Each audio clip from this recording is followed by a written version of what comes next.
Right, well, thank you for inviting us up here. So the brief I was given was to talk broadly about the GNU toolchain and given a fairly wide remit.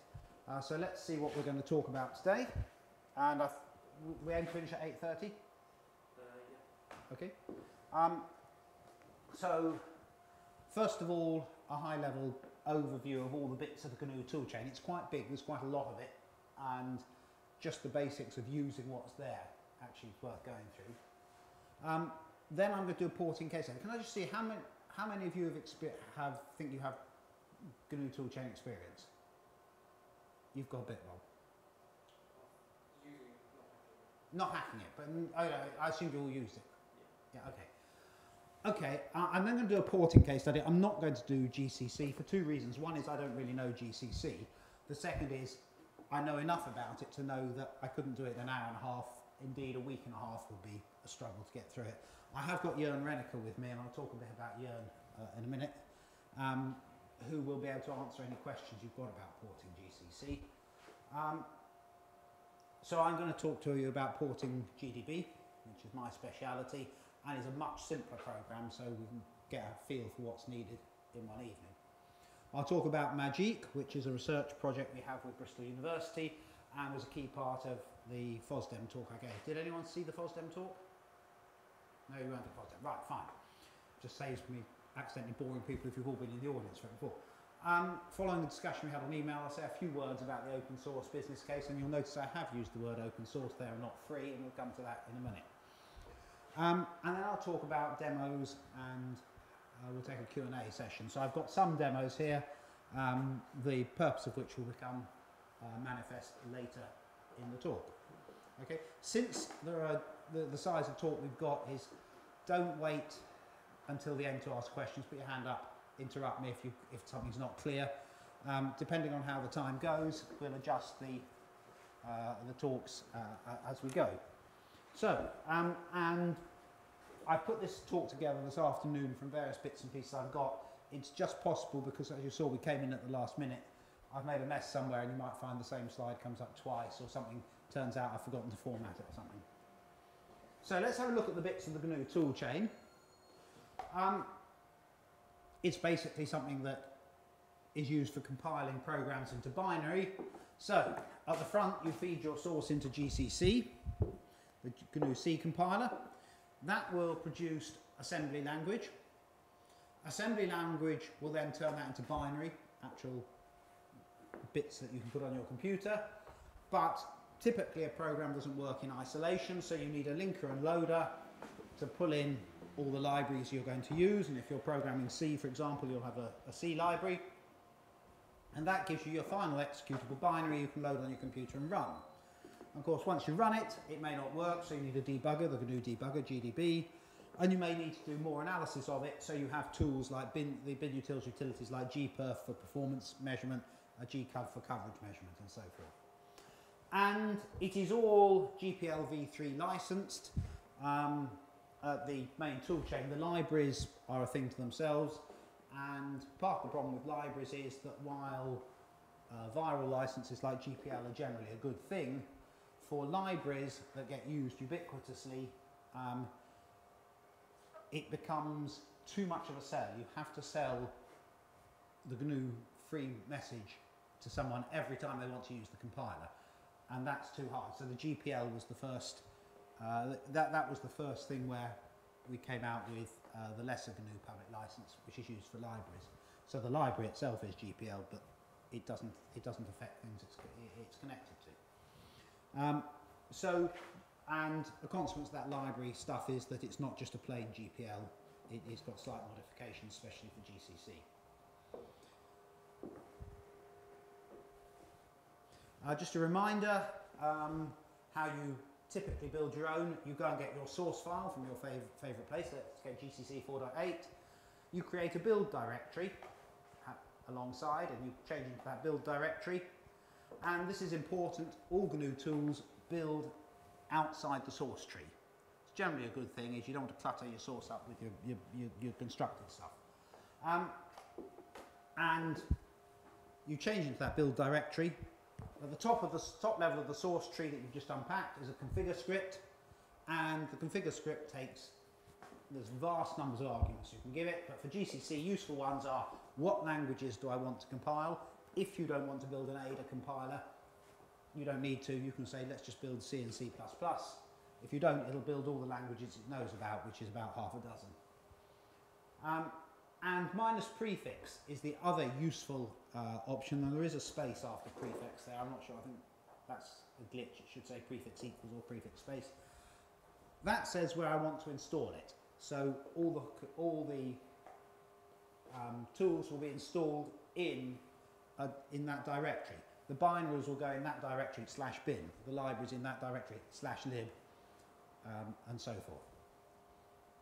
I then build and install, so make to make the tools, which will build the tools in that build directory, and then install, and if you don't have general right permissions to your install directory, then you may need to put sudo in front of it so you actually can get it there. If you don't give it a prefix, it will get installed by default in /user or /user/local. I can't remember. I'm not sure what the default prefix is. It'll either get installed in /user or /user/local. And of course, wherever you chose to install it, don't forget to add it to your path so you can actually use it. And that should say $path : /bin. Obviously, you want to add it to the front or back of your current path. Probably the other way around. You want it at the other end of the path, don't you? You can do it from Git as well. The only difference is instead of unpacking a tar file, you clone from Git, but otherwise the instructions are identical. So that's probably, have you all done that particular level of building? You too, so yeah, you've all done that. Okay, so that's what you know. Building the whole tool chain. 3 slides on this. If you have a look at GCC on the left, I haven't put the whole thing there, but you've got a whole load of files and directories. If you have a look at GDB, you'll see it has a whole load of files and directories, and again I haven't shown them all. But what you will particularly notice is a lot of them are in common. They've all got a compile script, they've all got a config.guest script, they've all got a config directory, and so forth. And in fact, there are a whole load of directories. In fact, it looks like they are sort of subsets of the same super directory. And indeed, that is more or less the case. Actually, upstream, if you look at the source, certainly of all the components except GCC have been one tree for a long time. And in fact, going back far enough to when Jörn used to work for Cygnus, there was but the one source tree. And what you see here are snapshots, which was when it was all under CVS was very easy to do, because CVS has the concept of modules and the ability to give you the same tree viewed from different directions. That's all fallen apart a bit. GCC is actually now upstream in a separate tree with in Subversion. Binutils, all the other tools which used to be in CVS have now started going into other things. Binutils and GDB now sit in a Git repository. So this tree is fragmenting, and you sort of have 3 versions of it. The Subversion one for GCC, the Git one for Binutils and GDB, and all the other bits that are still in CVS. But the point is, working with lots of copies of the same tree is generally not particularly helpful. So why not reconstruct that whole tree? Bring back the unification. So unify the source. And in fact, this is what everyone does, to the extent that within the GCC hierarchy, you'll find there's a script called symlink tree, where you can give it one of these top level directories, and it will link all the directories in there again. So we can do symlink tree for newlib, GDB, Binutils and GCC, and it will actually pool those all together. Okay, and in fact it does it by symbolically linking, so it doesn't copy files, it just symbolically links to them. And if you've got the same file in multiple trees, it's the latest version, the last one that it considers. So with that one, if there's a file that's in GCC and in newlib, it will in general take the GCC ones as the definitive ones it uses. So that's how you build a unified tree. And once you've got that unified tree, you've restored it to how it was originally conceived. It gets very easy to use. So you can configure the whole tree. So you run your configure script as well. And the configure script understands there may be other components there. So you can give all the options you might need for any particular tool. So if you look at with Python, enable Python scripting, that's a GDB configuration option. It only applies to GDB, but we can give it to the whole tree. If you look at languages C and C++, that's a GCC option for configuring, but you can give it that whole tree. And things like GDB and newlib and Binutils will just ignore it if it's not relevant. And then you can make the tools. And you have a target called all, which is the default target for any individual component, but you can suffix it with the bits you want. So you can say all Binutils to build all Binutils, all gas to build all gas, all LD, all GCC, and so forth. Things that are actually being compiled for the target as opposed to run on your host have a target in them, so it's all target libgcc, not libgcc, because libgcc is going to run on your target compiler, not on your host machine. And that way you can build everything. This is a useful one. You have to do this first of all build, puts in the bits of utilities you need just to run building of a compiler toolchain. And so I can do that. When I come out at the end of that, not only have I built GCC, I built the assembler, I built the loader, I've linker, I've got the libraries in there, I've got GDB in there. If I want, I've got the simulator in there. I haven't actually built sim on this particular example. So I can make all the tools. And it is all highly parallelizable. So if you've got a honking great number of cores, you can say -J12, split into 12 threads.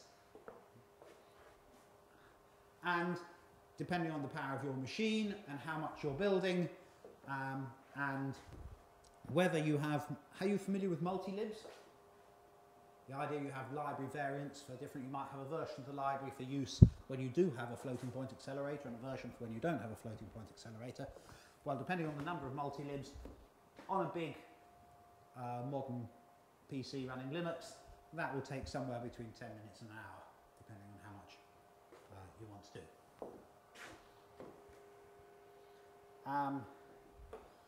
Now, that unified build works fine, particularly for newlib, and it may work for eglibc, for nice simple C libraries. When you get to more complex libraries, particularly ones that are designed to support Linux, you have a bit of a circular dependency, because the library depends on the compiler, so you can build it, but the compiler uses the headers that are associated with the library to put things right. So you have a bit of a, I've got to build the library so I can have the compiler, and then I can build the library. And what you have to do is you have to keep on going around that loop until it all stops changing. And you can probably get away with 2 passes most of the time. You might need 3, build uses 4. There are some people have argued you need 7 times, go around 7 times. Clearly, if it's taking you an hour because you've got a great big compiler, you don't want to be doing it 7 times. It's historic, it's history, it shouldn't be like that, but it is. So testing, the native tool, do you understand what I mean by native toolchain?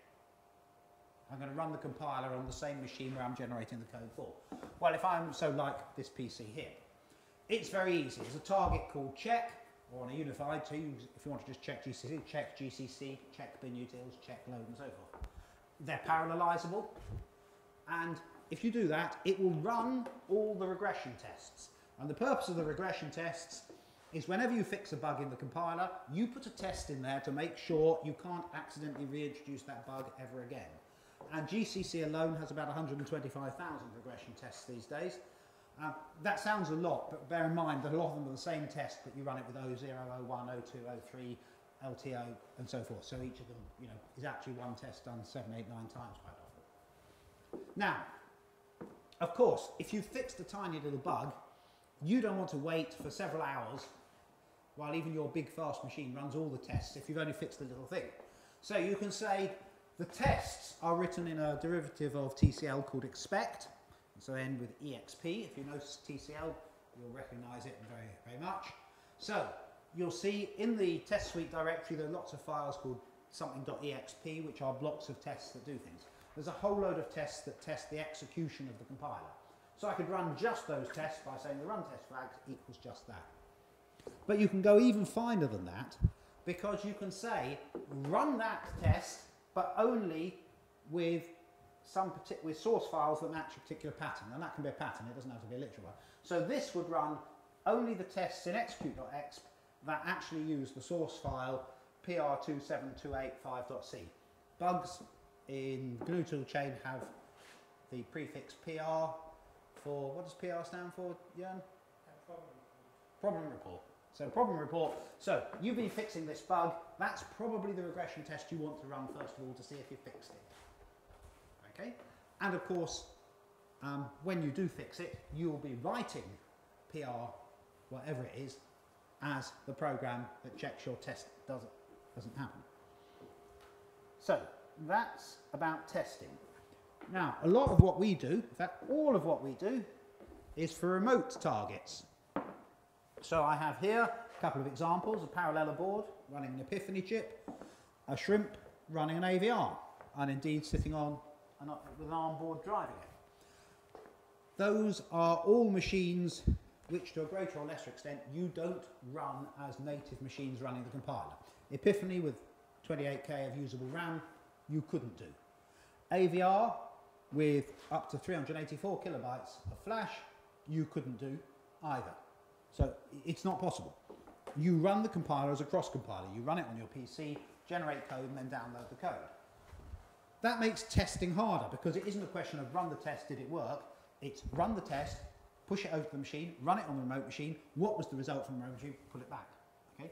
And of course, there's so many ways of connecting to a remote machine. GDB has a way of doing it, which has become quite standard, called the GDB Remote Serial Protocol. Of course, it may not even be a real program. It may be before you've actually made the silicon chip, so it may be a simulator. And there's a simulator interface, a standard simulator interface. So the way you run your program on your target may be to say simulator with binary as the argument, and the simulator returns a result saying, yes, I worked or I didn't. It may be that you're talking directly to some hardware protocol like JTAG, or it may be some other protocol. So in all those cases, you need to tell the test suite what your target looks like.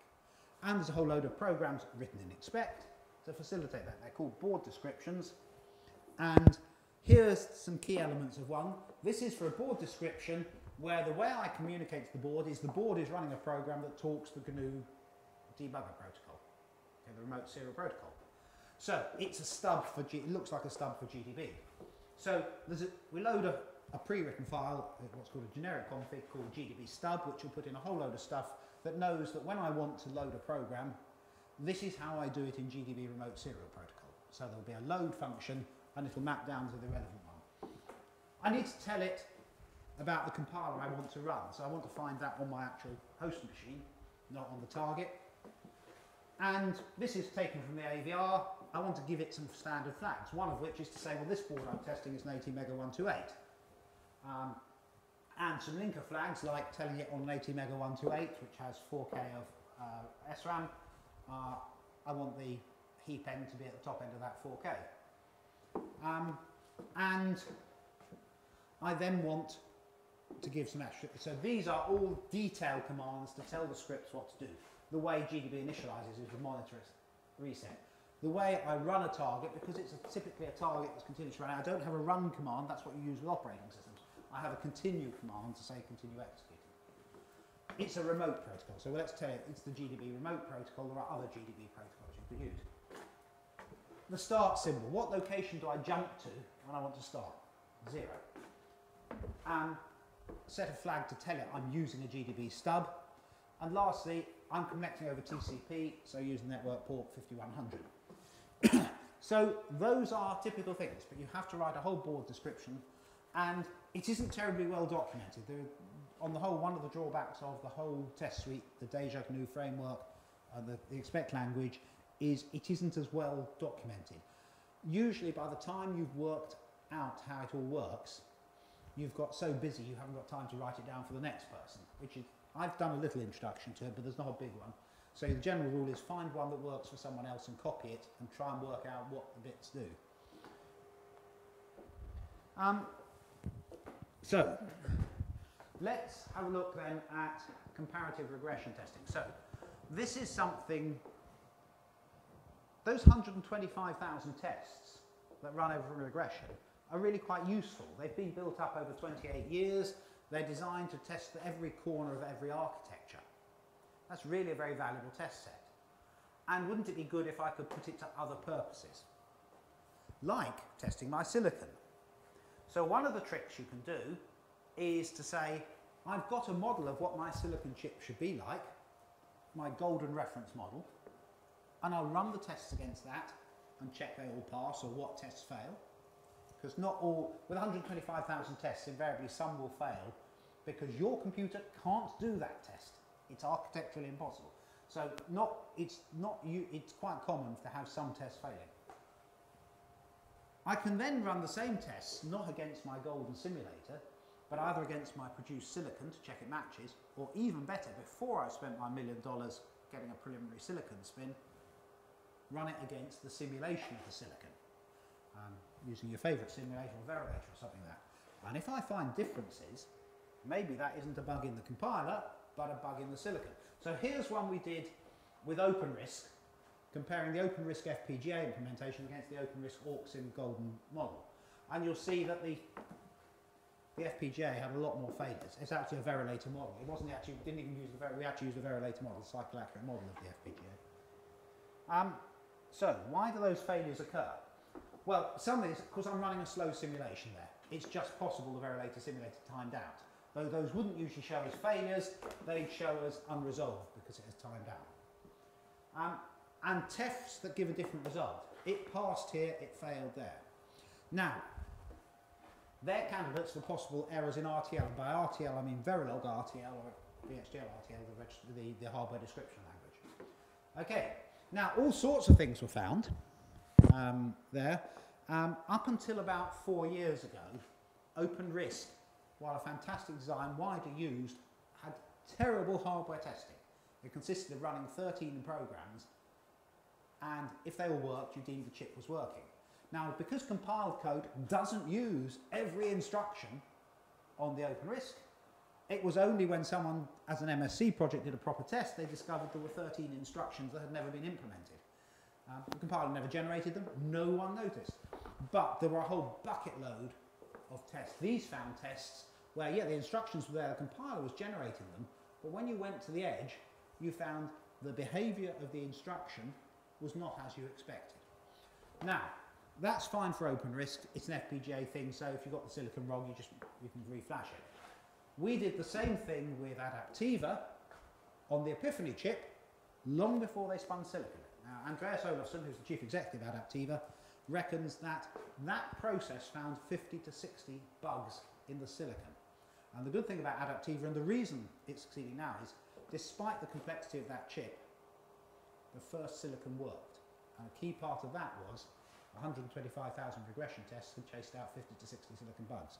So it's a very powerful technique that comes from actually developing the compiler toolchain. And there is a very good mantra which says before you design a chip, write its compiler. It's generally a good rule. It comes from David May, the guy who did the transputer and now does XMOS, and it is definitely a right approach to do. Certainly, my problem as a commercial provider is customers usually come to me too late. But wherever possible, I do try and get the message across is build your compiler first because we can make the chip much more successful. So, if you want to get involved with GCC, you now know how to build it, you know how to build it from Git, you know how to build the whole tool chain. Where do you get started? Well, fix a bug. Makes you much loved, gets you experience, generally gets you held to be a good thing. So, they're all held in Bugzilla. Find one you think you can fix. Clue is don't start with GCC, probably start with one of the simpler tools to get your heads around it. Then write a patch. How do you write a patch? The first thing you do is you write a test, a regression test, or several regression tests. Then you can write your fix, and when you write a fix, don't forget to change the documentation. I shall give an example later of a very important feature of GDB, which we were about to implement until we discovered it had been implemented 10 years ago, but no one wrote it up. So it's never been used by anyone. It's a very good feature, as we will see. Don't forget the changelog. Are you all familiar with changelogs? They are one of the most powerful features of the GNU development because they're not, as people would have just recording which files you've changed, they're recording why you changed them. As Jörn will tell you, when it comes to tracking why something's gone wrong, the record of history and the changelog is absolutely critical to a developer. And if you don't submit a proper changelog, you will get your patch bounced. Okay? And lastly, some GNU coding guidelines. GCC is the third biggest system on any Linux system. I know it's GNU Linux, but I have not got enough time to say GNU Linux every time. Linux, the property thing known as GNU Linux. On a Linux system, the biggest thing is the kernel, the second biggest thing is Firefox and Mozilla, and the third biggest thing is GCC. It's about 5 million lines of code. You can't have something that big, that old, without enforcing some pretty strict coding guidelines. And again, you need to follow those. It's always painful if it's not your coding style, and if you're working on several projects, each of which have mandated coding styles, it's really hard work. But if you want to contribute to this tool, you will have to follow that, and it's a good thing ultimately. Then you send it to the patches mailing list and update Bugzilla. Now, there is a mailing list for some of these tools where when you make a change to Bugzilla, it appears on a mailing list. But there's usually a separate patches mailing list for discussion of the fixes, so you probably need to do both. And you'll get lots of feedback, and you have to respond to that and so forth. And as you get the hang of it, you'll start to see the sort of things people complain about. And eventually someone will say, this is good, please commit. Now at this stage, you don't have write permission. So you'll have to say, I haven't got write permission, please would someone commit for me. And there's one more catch which isn't on this slide, which is, remember the licensing is GPL, but it's more than that. The license is always held by the FSF. So before you can submit it, you must donate your code to the FSF. And it's not as simple as that, because do you have the right to donate this code? If you work for a company and you did this on company time, it's your company's employer's decision as to whether you donate. So the FSF requires any committer, whether it's a company or an individual, to actually have a signed agreement with them. And that can take a couple of months to get through. Okay?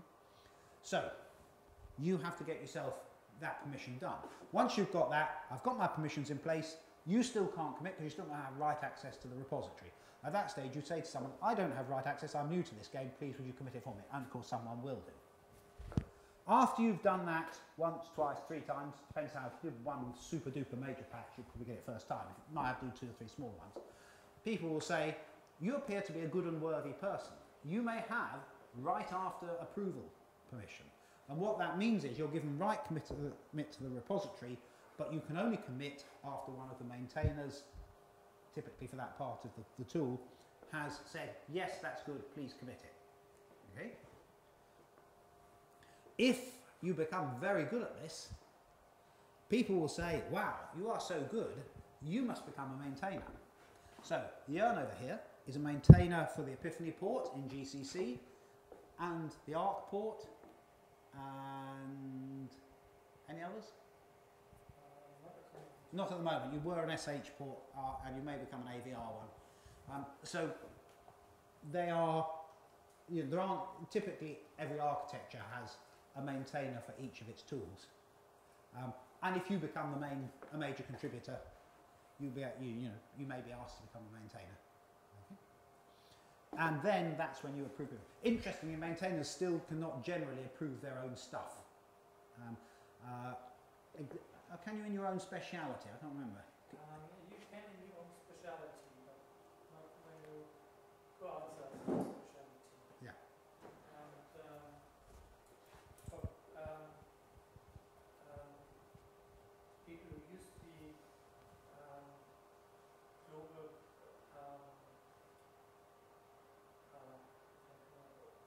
global right maintainers, they're not called global reviewers. So there's some people who can review everybody's patch, but not their own effective. Oh yes, you can be a global reviewer, but not a maintainer. So a reviewer can approve other people, but they can't approve themselves. So you might at the same time be a maintainer for a specific hardware that can just decide things by themselves, but not for the entirety of the hardware. okay? So they can review not all the patches. Okay. Right. What are the alternatives? LLVM, newer code base based in C++, one of the real big advantages of LLVM is that to learn GCC takes years and years and years, because it's 28 years old, it's written in C, but it's written in C that knew it needed. It's now more or less Well, yeah, it's now moved over to C++. But as a consequence, it is very hard to get into. It's very complex, it's very old. LLVM is a lot smaller, simpler and newer, so if you've got to pick a compiler and you've got no expert, you're going to get an expert in LLVM cheap quicker than you're going to get one in GCC. It's more permissive, and as we'll see in the discussion later, that cuts both ways. Yes, it means that as a company I can help myself to feel consequences. As a community, it's not as well glued together. Okay? People go off into their own silos and don't share stuff, and ultimately that's bad. And lastly, if you look at the people doing it, it's very ARM-centric. Okay? It's fundamentally ARM's compiler. If you get a Mac, you'll get LLVM on it. And it is terribly dominated by ARM, and particularly Apple, and Apple do not have a particularly healthy approach to open source and free and open source, in my opinion. So that cuts both ways. The small device C compiler, that is there. It's very much a specialist compiler. It's for small 8-bit micros. It's technically actually not a free stroke open source license. Okay, it doesn't actually qualify. I'm not quite sure why, because I only found that out recently, but these can be for some technical reasons that, yeah, when you have it explained you realise it isn't, but in practice doesn't make much difference.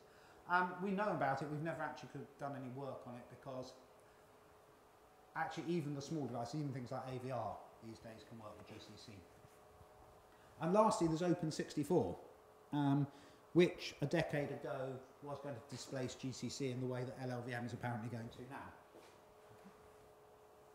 What I should say is that it's not quite as competitive in either or. It's very nice to play off LLVM versus GCC, but it isn't like that. A lot of the key people who work on GCC also work on LLVM.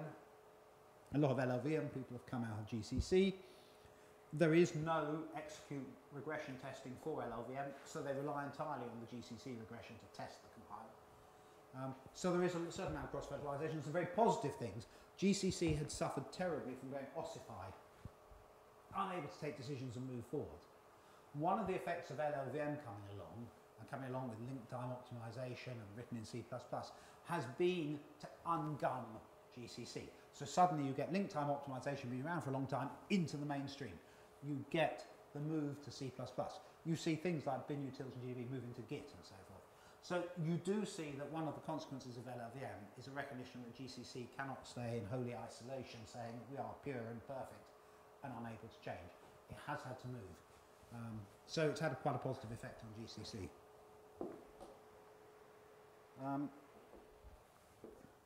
So I'm going to go through a porting case study. I'm going to go through GDB. Are you all familiar with GDB?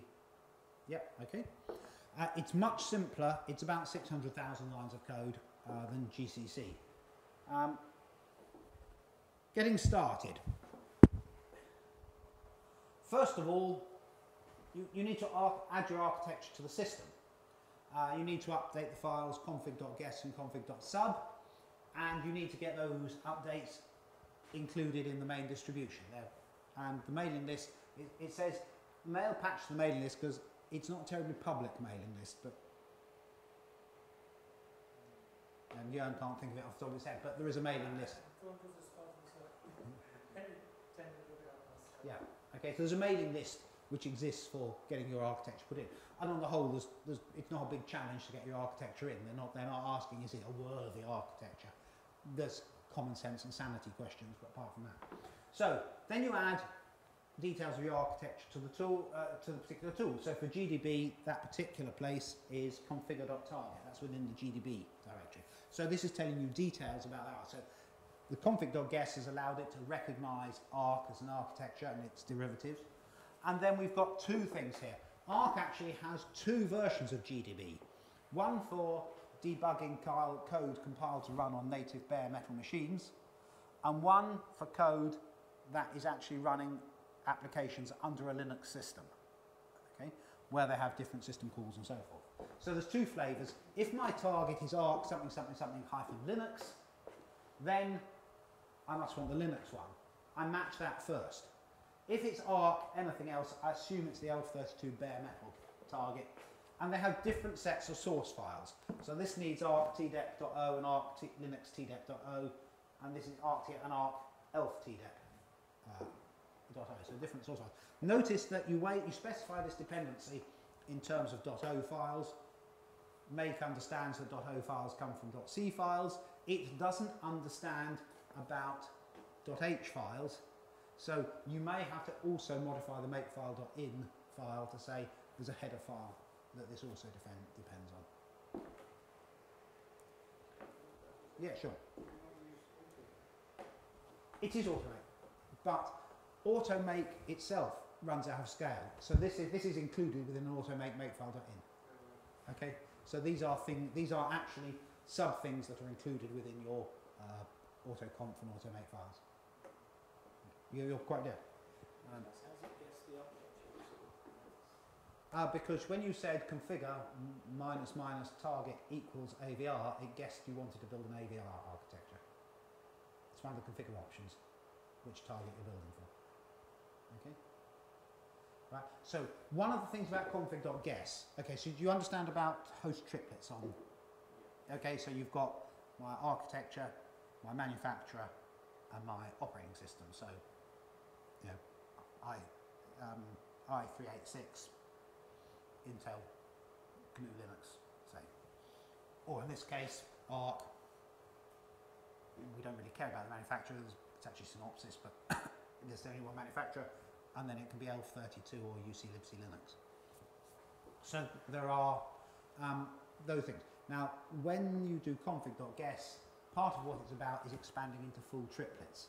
So understanding that if you just say AVR, it knows it's AVR hyphen unknown hyphen elf, I think, is actually the full expansion. Okay.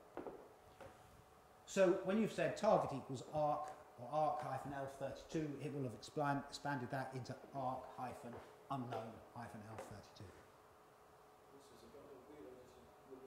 Sorry? Because you're building elves. Elves, there, yeah.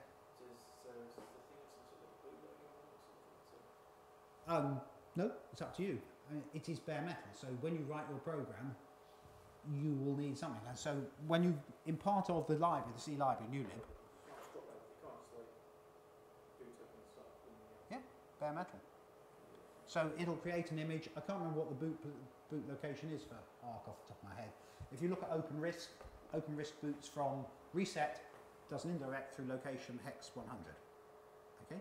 When you actually write your linker script, part of your C library is a piece of assembly that goes at location 100, okay, that does things like set up the stack pointer to a meaningful value and find out how much memory you've got, and then jumps to the function called main. So you link it all together, this stuff gets linked with a load address of OX100, you load it onto your machine with that code at load address 100, you press reset and it jumps to code 100 and starts executing your program. And they can be very simple bootloaders. You know, to send, you know, the AVR one is basically set up the end of the heap to the end of the code, the end of the data area, set up the stack to the top of RAM, grow the two towards, so two will grow towards each other, and jump to main.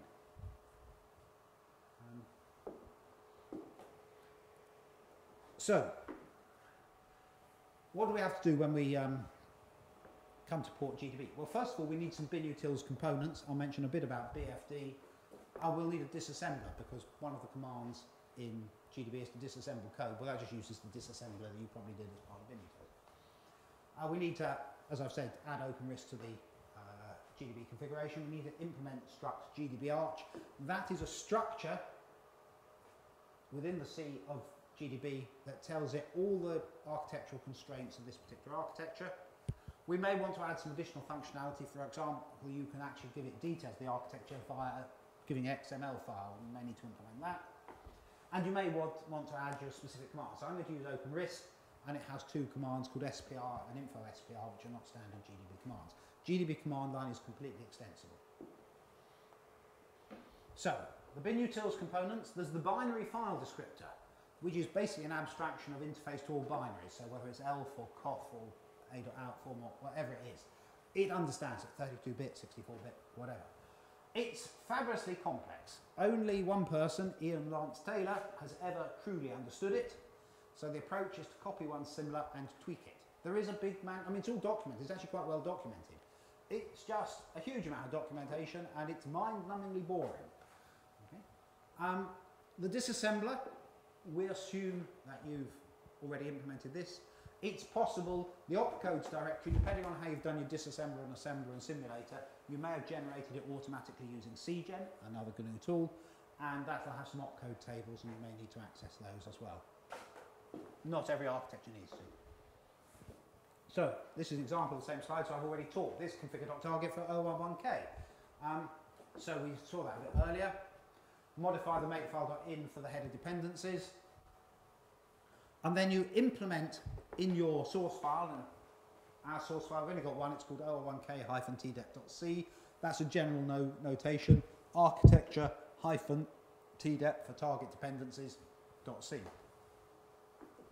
And what you'll do in there, you'll write a file called _initialize_001k_tdep, which is your initialize function. And when GDB starts up, it will call all the relevant initialize functions. And part of the getting GDB configured is to look through all the source files for anything called _initialize_something and put them in a big file and generate a machine generated source code file which calls all those functions. And in that file, you'll define any custom commands, like my info SPR and SPR. You'll call, and then you'll call GDB Arch register to initialize the architecture. And it basically passes in the binary file descriptor for my architecture, which you'll have been given as part of the initialize. That gets passed into initialize automatically. An initialization function to set up the GDB Arch structure. And beyond that, you may have some target dependency information. Actually, how many OpenRISC can vary the number of registers it has in principle. So one of the things we have there is how many registers do you really have in this particular one you're debugging. Now, then we have to create struct GDB Arch. And this is typically created in a function of the name 001k GDB Arch _init. And you'll see from the previous slide, that was the function that we gave to the register function. Okay? So, as a consequence of that, once you've registered it, it'll call that. Okay? And the first thing you do, right, before you get to there though, we know, in the top of that file, there is a, an anonymous structure called GDB Arch tdep. It's declared various, and it's for you to define that structure to hold anything that you think's useful. So, for different implementations of OpenRISC, you have different numbers of hardware breakpoints and watch points. GDB needs to know about that to know when it's run out of hardware breakpoints and watch points. So we need to record that. And secondly, different variants of this architecture can have a different number of actual registers there. So if we can find that out, we need to record that. So we have these are target dependencies. That's a structure. It's usually quite small because most of the stuff is fictional architecture, but things like certain registers that are sometimes there or sometimes not there may go in there. And to go with that, you create a function called dump that, which is for the users. There's a maintenance command inside GDB that says, tell me about your target dependencies. And that's quite useful. You're running GDB, did it get the right number of registers, the right number of breakpoints, you dump it out. So those two go together. But then you have to initialize the architecture in GDB Arch init. Now GDB Arch init gets passed in your BFD information, so it knows about the sort of binaries you can handle. And what it does is it calls a whole load of set GDB Arch routines to define the architecture. And we'll have a look at those because that's most of what's involved. Okay? There's a bit beyond just the GDB Arch, which we'll talk about frame sniffers and unwinders in a bit. So, struct GDB Arch. So there's your program, your initialize function. What do you do? Well, first of all, you can tell it about some architecture parameters. And these are little constants. So you can say, set GDB Arch short bit, GDB Arch 16. So GDB Arch is this structure you're building up. Okay? So struct GDB Arch is typically called GDB Arch. Okay? And in this case, it's a very simple one. First of all, we'll say, on this architecture, short variables take 16 bits. And there's a whole load of those. Ints take 32 bits. Longs take 32 bits. Longs take 64 bits. There's one to tell you what half precision floating point does, but there isn't actually any half precision floating point, so we don't bother to define it. How many bits are in the float? 32. And what's the format of your floats? And there's some nice predefined ones here. In this case, IEEE single precision and so forth. So we go through defining all those architectures. And now notice these two functions here. GDB Arch pointer bit and GDB Arch address bit. So this says addresses and pointers are 32 bits long. Now, I'll come to that later because it doesn't matter for OpenRISC, but for some architectures like AVR, it's incredibly important and it's a source of much confusion. And last thing, little thing here, we've got signed characters. Signed chars can be signed or unsigned by default, depends on your architecture. They're signed in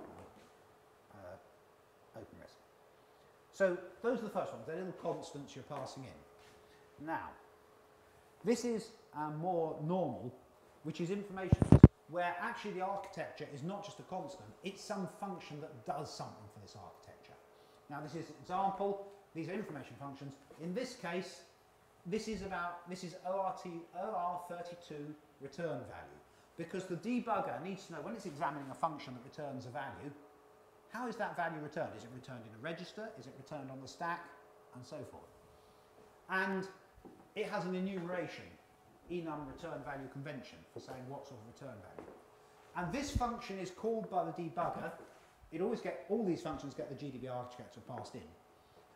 And it gets told, I'm looking at a function of this type, with the values of this type, and these are the values of the registers. The registers are held in a cache.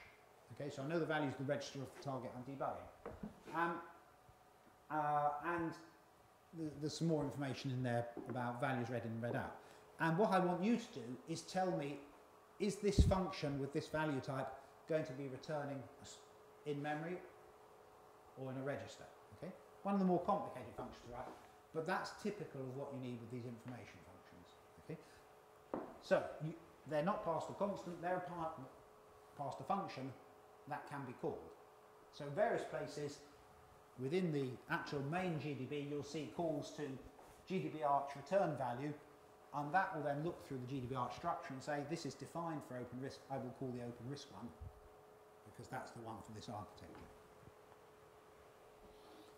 And so there's a whole load of these for registers, because one of the key things is a debugger needs to know what your register used for.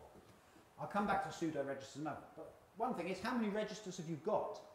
So typically you've got some general purpose registers, 32 of those on a typical OpenRISC, but then you've got some special registers like a status register, a program counter, and so forth. I'll come back to pseudo register in a moment. Then it wants to know about some very special registers. What's the register number of your stack pointer? What's the register number of your program counter?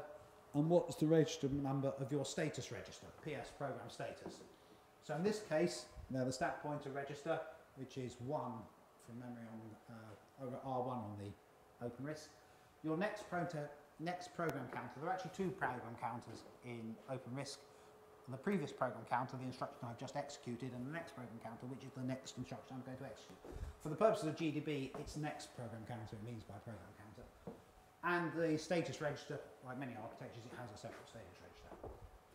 And those are constants, okay? But then I'd like to know what the name of a register is. So if I give you register 13, what's it called? R13 in this case. If I give you register 33, what's register 33? That's actually the program counter, okay? So we have a function which, given a number, returns me a name. What's the register type? Well, most general registers, they're 32-bit registers, they're a 32-bit integer. But some of them you can say more about. Stack pointers, we know, are a pointer, and particularly a pointer to a data structure. So we can tell it it's a pointer to, it's not just a 32-bit value, it's actually a pointer to data value. And the program counter, of course, we know is also a pointer, but it's a pointer to code. Okay, so we can give a bit of information about it. And GDB knows that different register types need different representations. If I tell it it's a floating point register, it will print it out as a floating point number by default. Now, you can give it its own print routine. It actually has a default print routine which will use that type to work out how best to print it, or you can give your own one. And lastly, you can give it a register group routine, because when you go into GDB, you know you can say info reg, and it'll tell you all the registers. You can say info float, and it'll tell you all the floating point registers. You can say info vector, and it'll tell you all the vector registers. It does that by actually saying which group are you in. So info float prints out any register for which this says yes, you're in the float group. Okay. So that's generally the registers, and of course these things are constants, and here we are, I've defined them down here. So, sorry, next program counter is max number of registers plus 1, status register plus 2, and so forth. What about these pseudo registers? Well, pseudo registers are interesting because they're not real registers on the hardware, but very often I have logical registers that are constructed from other registers. Now, a common one is I've got a floating point unit which uses registers or possibly pairs of registers as floating point values. Now, it's not a separate register, so I can't just treat it as a separate register, because if I change it, it actually also changes the digital. So I will create pseudo registers, and I know, for example, that pseudo register of floating point 0 is constructed from R0 and R1. So if I read it, I get the values out of R0 and R1 and return a value constructing that as a 64-bit float. Conversely, if I write it, I also know that the R0 and R1 integer values will have changed. Okay? So those are called pseudo registers, and that's why I need a pseudo read and pseudo write, which, if I read, will actually take what the real registers are and turn them into the value I expect, and if I write, will take the value and deconstruct it down into the underlying registers.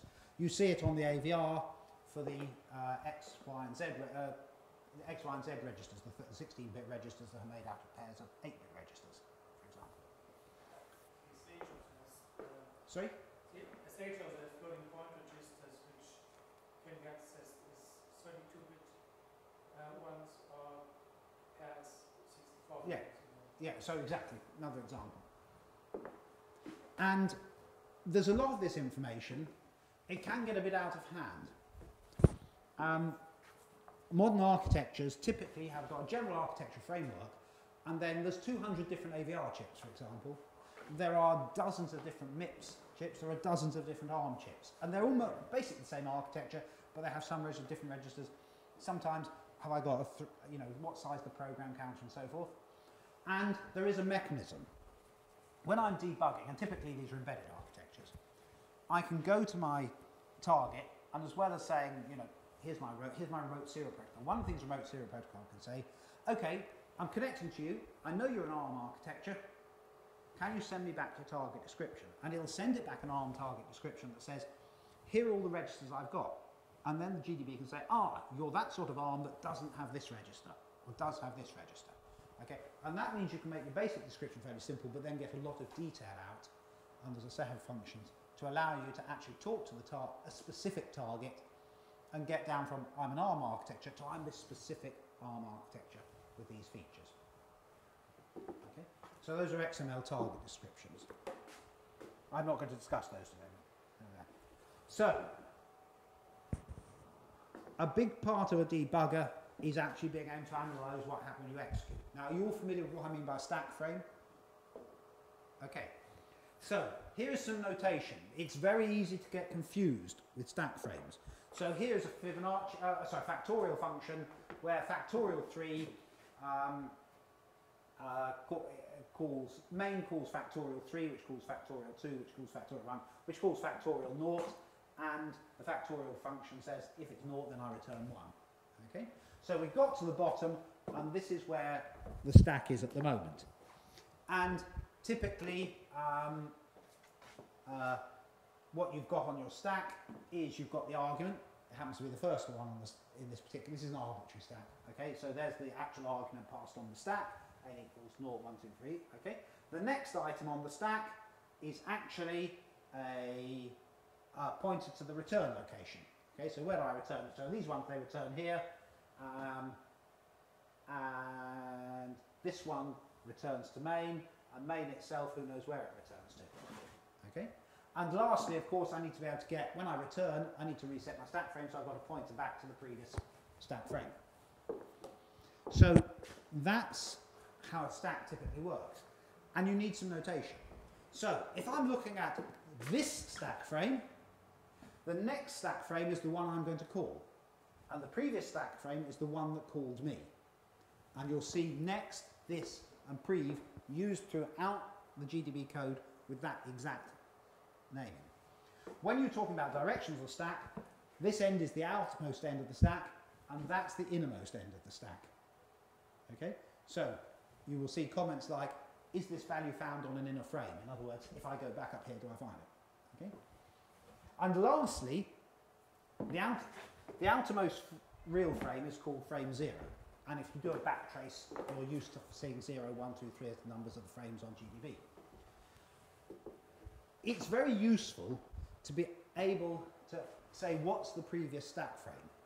And so it's very useful to have what's called the sentinel frame, which is like an imaginary frame for the function I haven't yet called, whose previous function is actually the outermost frame. So the sentinel frame there exists. And if you try and do anything with sentinel frame, it's looped back on itself, so you can't go any further. So that proves to be very useful. The last thing to know about on stack frames is there's something called a red zone on some architectures. A lot of architectures say that in their ABI, when I'm at a leaf function, in other words, a function doesn't call anything else, I'm on the outermost stack frame, why go to, it takes a lot of effort to set up a stack frame. So if I don't need to, because I'm not going to call anything else, I don't need to, I'll put stuff on the stack, but I won't bother moving the stack pointer around. Very efficient. The only thing I have to watch out for is when I hit an interrupt, I know to jump clear of that so I don't trample over stuff that's got on the stack and so on. And GDB also needs to know that the stuff on the end of the stack frame I better not trample over. And that's called a red zone, and you can tell GDB how big your red zone is. Okay? So that's just notation, so you understand. What's it mean on a real architecture? Well, here's what it looks like on GDB, which is on OpenRISC. So you've got some local variables. You've got a frame pointer and a stack pointer. Okay, so the stack goes down in memory. Okay, as you call, you go low. It's a falling stack. The frame pointer is basically the end of the previous frame, and the stack pointer, and hence the start of my frame, and the stack pointer is the end of my frame. Okay, and these are the first bits of my current frame used for local variables. You've got some callee saved registers. Okay, on the callee where I've saved registers. You've got then the previous frame pointer, which will point back to back. You've got the return address where I return the code, and then you've got stack arguments to functions I'm going to call. Okay, and here's the code.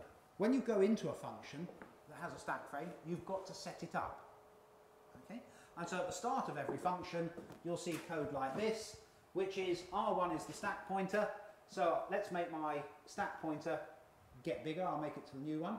Okay, and I'll save it. I'll save R2, which is the frame pointer. It's my frame pointer. Will get saved on that stack pointer, but I'll move this stack pointer and get moved up later. And then I'll make my frame by adding that frame size back to there. So I'll bring my frame pointer up to here. And then I'll store my return address, which is in R9, on -4 from my, so 4 below, so that's the return address down here. And then I'll start storing any registers I want to save will start to be stored on the stack. Now, so there'll be, actually I think the stack pointer is pointing there, isn't it? Yeah, I think I got that slightly wrong. But I do that at the start of the stack, and then at the end I unwind it all.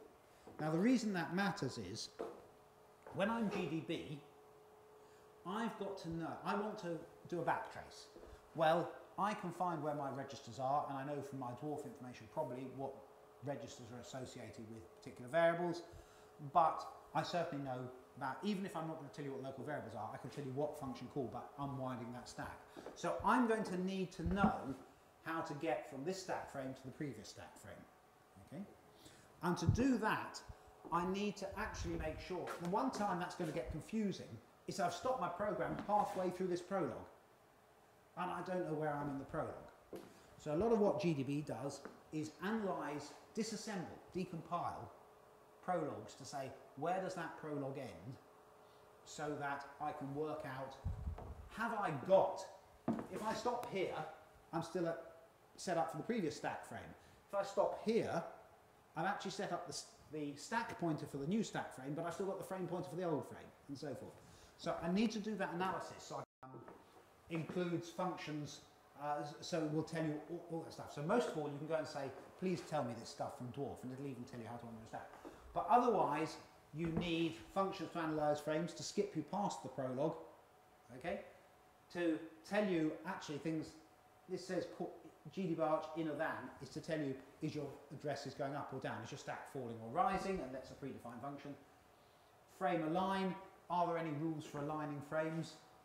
Okay, and do you have a red zone, which you do on OpenRIS. OpenRIS used to have a huge red zone, I think that's changed now. And then you need functions to access values on frames. There's a general one for unwinding any register, but particularly given the program counter on this frame, what's the program counter on the previous frame? Given the stack pointer on this frame, what's the stack pointer on the previous frame? And lastly, I need to be able to create my own stack frames, because you know in GDB you can say, oh, I wonder what that function would have done. And you can use call or print function to try it out. Well, in order to call a function, I need to set up a stack frame. It's called a dummy stack frame. And I need to put that past the red zone. So I have two functions here, which is basic to push a call and then to unwind it when it returns. Okay, and those exist so I can call functions. What else do I need? Well, I need two things. One is you can have different stack frame formats. The stack frame format, for example, for an interrupt handler is different typically from a standard function. I need to know what sort of frame I'm looking at, and that's called a frame sniffer. You give it some code and it says, I think it's this sort of frame, or I think it's this sort of frame. They're called frame sniffers. And to go with those, you can have specialist unwinders that help you unwind the frame. They're called frame unwinders. Okay? And as I say, it takes about half your development time. Where are we? And lastly, this is the last bit that we're on GDB, you've got mechanisms to add the commands. So typically, the way you have is, if I want to extend an existing command, like the info command, there's typically a function like add info, which says I'm going to add a new function. Okay? The command will be called SPR, so I can now do info SPR, and whenever that's invoked, I will end up calling OR1K info SPR command. Okay? And this is its help message. So if someone says help info SPR, it'll say show value of a special purpose register. And if I say help info, because it knows about info commands, it'll say SPR is an info command. Info SPR. And then that actual function here, they all take the same format, is they get past all the args as just a standard, just as a text string. And they also get a bool, which to tell it whether they're being batch run or run from a TTY, because that can affect how you behave as a command. And you can add a general command, so that's fine, that extends info. But I can say, there's also an SPR command as well as an info SPR command. The command's called SPR. Class support. Now there's a whole load of classes, and all that means is if you say help support, it'll say this is a command in that category. Okay? And it's got a function, same format, OR1K SPR command, or an SPR, and that's the help text for it. Okay? So it's very easy to extend in arbitrary ways. A common one is to actually, there's an add debug, to add a debug command, because almost all architectures have, so you can say set debug OR1K and give it a value, and then you can use that to control debug messages within your architecture.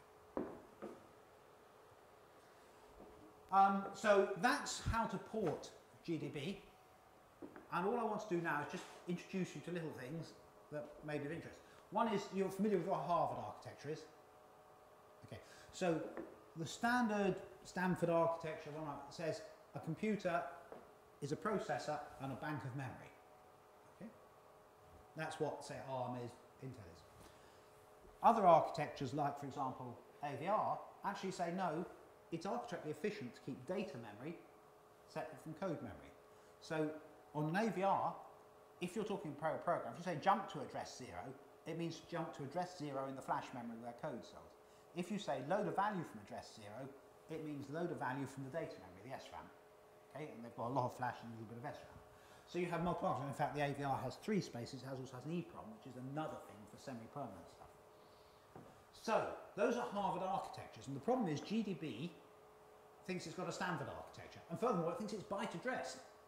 Okay, And if you look at, depending on your architecture, AVR actually has word addressed flash memory. So, that's a bit of a problem. Well, GDB tries to get round this. And you saw I told you about address bits and pointer bits. Well, that's part of where it does it, because it introduces the concept of address, which is what GDB works with. They're byte addresses, and it's a single unified address space. And it has pointers, which are the representation of a location on the target. Okay? And the important thing about pointers is that they can be whatever format you want to. So typically, the way we work is, if you look at AVR, which has 22 bits, 22 words of code addressing, 22 bits, needs 22-bit addresses to address its words, and needs 16 bits for addressing RAM. So you have a 64K of RAM and however many, well, 4 meg of flash. That flash memory, of course, is really 23 bits once you turn it into a byte address. So we say bit 24, which has no meaning for either code or data, we'll use that as a flag bit, and we'll add it to all data address. So if I see a value that says 8 and 5 more digits in hex, I know it must be a data address. And these address to pointer functions and pointer to address say, if I'm given a code address, I shift it 1 bit, and that's a code address. If I see a data address, I don't do a shift, but I set bit 24 to say this is a data address. And then all data addresses basically start at 2 to the 24 up. Okay? That's what they're for. So there's functions to it, address to pointer to address, integer to address, and something to remove any flag bits that you've used like that, which can be useful. Now, that's sort of a good idea, but there aren't enough actively maintained Harvard architectures, and we've relatively recently picked up responsibility for GDB for the AVR, and this stuff is a bit flaky. Now, here's the secret stuff. If on an AVR machine you go and say break, set a breakpoint at address 124, you can do that. Don't set a constant. The trouble is, this is an expression evaluator. So the C expression evaluator says, I'll evaluate this, and I'll then indirect on it, and I've got, well, which address space does it belong to? I don't know. I'll let it take the default one, which happens to be data, because that's the default, and you try to set a breakpoint in the data RAM and not in the flash. So that's a real problem for us, because the expression evaluator doesn't know anything. We need to modify the breakpoint command to actually say, if I get given a value and it says, I don't know what address space it is in, I'll default it to the instruction address space. It turns out there is a way of overriding it. There's an extension, this notation. You can have a cast, but then put at, and then either code or data to say, I want it to be in code space or a data space. That's existed, as far as we know, in the GDB code for a decade, and no one wrote it up. And it's only while we were trying to fix this for AVR we discovered that was there. So that's incredibly useful. So we can say break here, and I say, yes, you've got a value, it's an integer value, but force it to be associated with the code address space. Okay? I can do that with disassembler, for example, so I can disassemble. And that's really, really useful. And not documented, but it will be very shortly because we're putting in the patch. So I just wanted to show you there's always interesting stuff in there. There's loads of interesting stuff around that particular area. And watch our commits to GDB over the next few months to see a lot of updates on Harvard architectures. Right. So, do we have a hard stop at 8:30? No, we can go to 9. Okay. I'm going to do this very quickly, and I want to show you demos while you ask stuff. So this is just some work we're doing. It's funded by the UK government, but it's work we're doing on energy efficiency, which is we compile for speed, we compile for size. But do the compilers affect the energy consumption? And there are so many of these things we ought to worry about it. You've seen this thing overheating. See, I'll just give it a little blast to cool it down for a moment. I'm ready for the next demo. And the answer is no one knew. So we paid a student at Bristol between his degree and his PhD to do 3 months' work. He worked for us, James Pallister, a very good hire, and he said, get a whole load of computers, there's AVRs and ARMs and parallelers and things there, run a whole bucket load of programs on them, try changing all the compiler options, and see if any of the compiler options have any impact on energy usage. And the answer is, they do. So if you choose your compiler options carefully, you can make a cooler computer. That's all been published. We are a free and open source company, so it's published in an open access peer reviewed journal. It's in the Computer Journal, who charge a small fortune for that privilege of putting us on a website. And there's the paper, you can read it. So that was such a good idea. What's magic? Well, today we optimize for speed or space, but what if we could optimize for energy? Well, I've said that compiler options make a big impact on energy. The trouble is, working out which options work is really hard, because it's not the same options every time.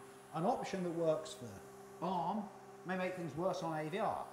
An option that works for ARM on this program may make things on ARM on this different program. It depends on the program, it depends on the architecture, it depends on the variant within the architecture. So, where do we get it from? Well, we've done a lot of research into modelling energy usage, but more importantly, measuring energy usage. And I'll come back to that in a moment. So this is about measuring energy, because models of energy are not terribly accurate, but we can measure it very accurately, so we can actually measure what happens. Secondly, there's been a lot of research into feedback-directed optimization. Learn something about your program and use it to improve the optimization. And in particular, a few years ago, there's a project in Europe called Milepost, which Jörn was part of, which said we can use machine learning techniques. We can run loads and loads of programs and measure how compiler options affect their, in their case, performance, and learn that this sort of program goes well with these sort of options. If you've got lots of arrays, use these options. If you've got small basic blocks, use these options. And it's not done by human, it's done by machine learning techniques. Okay, so what are the features that affect things? So we need to do, and having found those features, how do they interact with the options? So that was Milepost. And what we said is, we'd like to put those together. But to do that, we needed some money. Are you familiar with the Technology Strategy Board? It's the government innovation energy. It spends about $500 million of taxpayers' money every year on projects. And a little bit of it has gone to us. And that's magic, which is to say, can we use machine learning to learn which optimizations are best for energy measurement? We're halfway through the project. It's all open source. It's called MAGIC, Machine Guided Energy Efficient Compilation. Please go and have a look at the website. You'll see it's got university. It's not got our standard logo because it's a joint project with both of us. So what's new? Obviously energy optimization. It's measured, not modelled. It's generic. It must work with GCC and LLVM. One of the problems with Milepost is it only works with GCC 4.4, GCC 4.5, and it's several 100,000 lines of patch that needs porting every time. Jörn did the port from 4.4 to 4.5.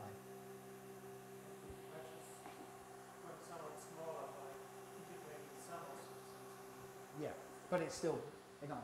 And lastly, because it's government funded under the industrial research, it's got to produce a working profile, not just research papers. So here's the key, a free and open source energy measurement system. The power sensing board, I've got one here, it's part of my demo, and we'll show you it measuring how much energy is used by one of these things, by a shrimp in a minute. And in order to do those evaluation, we've also put together a free and open source benchmark suite, BEEBS, the Bristol Embecosm Embedded Benchmark Suite. A lot of problems with benchmark tests is they go and use printf to print their results. That's no use if I haven't got a console because I'm a deeply embedded system. So this is a lot of standard things. The two constraints are, one is they mustn't use printf to print their results, and secondly, they must be under a suitable free license. Okay, it's up to about 50 or 60 tests now. I think we're aiming for BEEBS 2.0 when we get up to 100 in the Okay, so it's big tests.